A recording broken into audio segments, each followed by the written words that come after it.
上回咱们说到，那明朝的巡抚大人连着3个晚上都被那要命的噩梦给缠住了。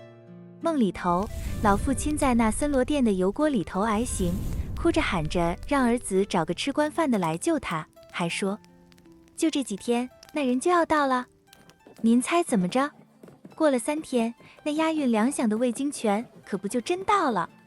巡抚大人一听见魏京泉这么个名儿，手里的笔微微的一顿，那脑袋瓜子里头一下子就蹦出了个念头，难不成就是这小子？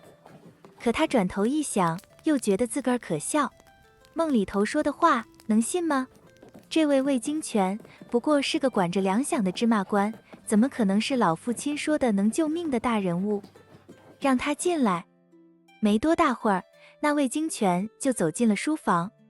这人啊，瞧着也就40来岁，长得中规中矩，那相貌是平平常常，身上穿着一套普通的官服，跟那寻常的官没什么两样。可他身上有个邪门，那双眼深邃的跟那古井似的，又锐利，瞧着人的时候就跟能把人心底给看穿似的。下官魏京泉见过大人。巡抚大人客套地说，魏大人这一路辛苦了，本官已经给您预备了接风的酒席，请。魏京泉没让他说完，直接就打断了。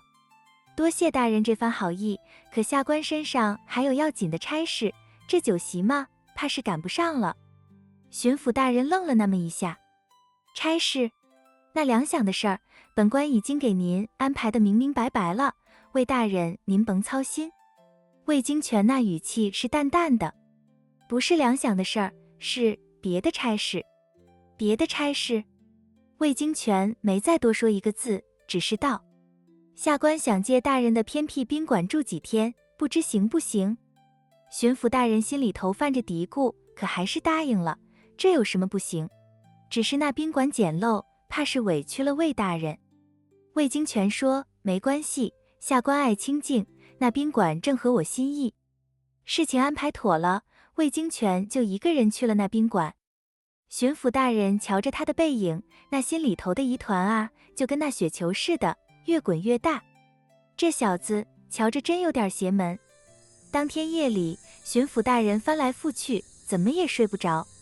他心里头一个劲儿地琢磨老父亲的托梦，又琢磨魏京泉这小子的古怪，不肯赴宴，非要住那偏僻地儿，还说有别的差事。正胡思乱想呢，忽然听见窗户外头有吓人的嘀咕声。你听到了没有？听到了什么？那宾馆那边好像有动静。巡抚大人那心里头猛地一动，披上了衣裳，就走到了窗户边上，远远地瞧着那宾馆，这会儿是灯火通明，模模糊糊的听见里头传来乱七八糟的声音，就跟有好多人在吵架，在哭喊似的。一个下人说，怪了，魏大人一个人住在那儿，怎么会有这么大的动静？另一个下人压低了嗓子，会不会是招惹了什么不干净的东西？甭胡咧咧。2个下人脚底抹油，匆匆忙忙地走了。巡抚大人处在窗户边上，死死盯着远处那宾馆，那心脏啊，跳得跟那打鼓似的。老父亲说的那个人，难道可真就是这魏京泉？他在宾馆里头到底在折腾个什么？可到了第4天夜里，巡抚大人那要命的梦又来了。这回老父亲没挨刑，只是远远地站着，那手指头直直地指着一个方向。巡抚大人顺着瞧过去，模模糊糊的瞧见一个穿着官服的背影。那个身影啊，可不就是那魏京泉？老父亲的嘴皮子动了动，虽然没发出一丁点声音，可巡抚大人瞧得明白，那口型就是他。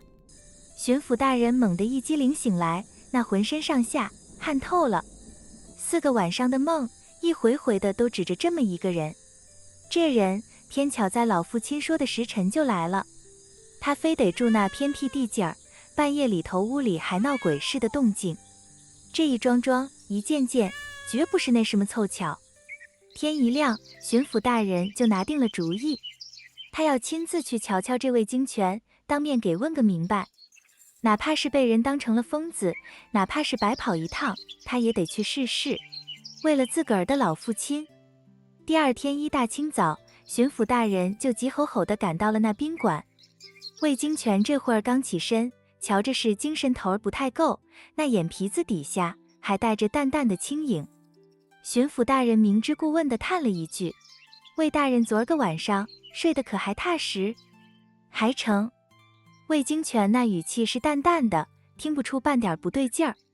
巡抚大人假装是无意地说：“只是有那下人回禀，说半夜3更的时候听见宾馆里头闹腾，还当是出了什么乱子呢。”魏京泉那脸色啊，微微的就那么一变，可一眨眼就又恢复了平静。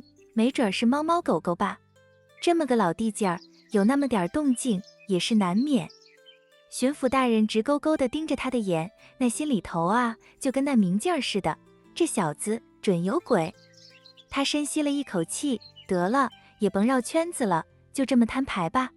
魏大人，不瞒您说，巡抚那嗓子眼里带着点颤音，我那爹连着几天托梦给我。魏京泉那手啊，微微的停了一下，可没说话。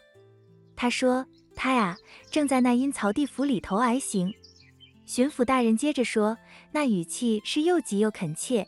他说有那么个人能救他，那人是吃官饭的，偏巧就这几天要来。屋子里头一下子就静了下来，那静的啊，连根针掉地上都能听见。